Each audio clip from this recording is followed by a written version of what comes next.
கருணாநிதியின் மகன் என்ற தகுதியை தவிர ஸ்டாலின் அவர்களுக்கு என்ன தகுதி இருக்கிறது? எழுத்தாளரா, பேச்சாளரா? சீட்டை பிடுங்கினா முடிஞ்சிச்சு சீன். பேச்சாளரா இல்லை.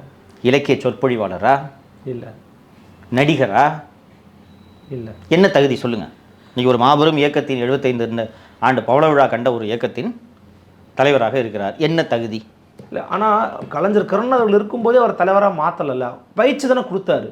இப்போ வெகு நாட்கள் பயிற்சியிலேயே இருந்தார் தானே, சின்ன சின்ன பொறுப்பு வந்து படிப்படியாக தானே வந்திருக்கிறார் ஐயா ஸ்டாலின். எல்லாம் சரி, ஆயிரக்கணக்கான தொண்டர்கள், ஆயிரக்கணக்கான தலைவர்கள் திராவிட முன்னேற்ற கழகத்தில் இருக்கிறார்கள். ஸ்டாலினை தேர்ந்தெடுத்து ஏன் பயிற்சி அளித்தார்?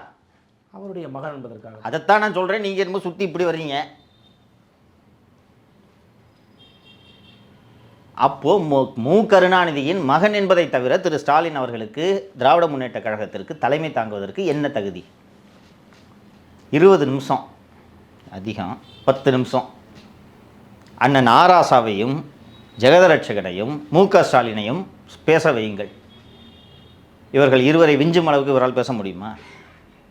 பேச முடியாது தான். பட் அவங்க என்ன சொல்கிறாங்கன்னா, பேச்சு மட்டுமே ஒரு திறமை இல்லைங்க. காமராஜர் ஐயா பாருங்கள், நல்லா பேசுவாரா, நல்லா ரொம்ப அவ்வளோ தோற்றப்பொழிவோடு இருந்தாரா? அப்படி இல்லைனா சிறந்த ஆட்சியாளராக இருந்தார்.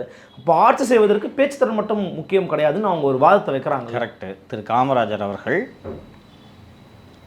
சுதந்திர போராட்டத்தில் பங்கெடுத்து காங்கிரஸ் இயக்கத்தில் தன்னை ஐக்கியமாக்கி கொண்டு அகில இந்திய காங்கிரஸ் கட்சி தலைவர்களின் நம்பிக்கையை பெற்று தமிழ்நாடு என்று கூட சொல்ல முடியாது, மதராஸ் மாகாணத்தின் முகமாக திரு காமராஜர் தன்னை உழைத்து அடையாளப்படுத்தி கொண்டார். இந்தியாவின் பிரதமர் யாருன்னு தேர்வு பண்ண இடத்துல இருந்தார் ஐயா காமராஜர்.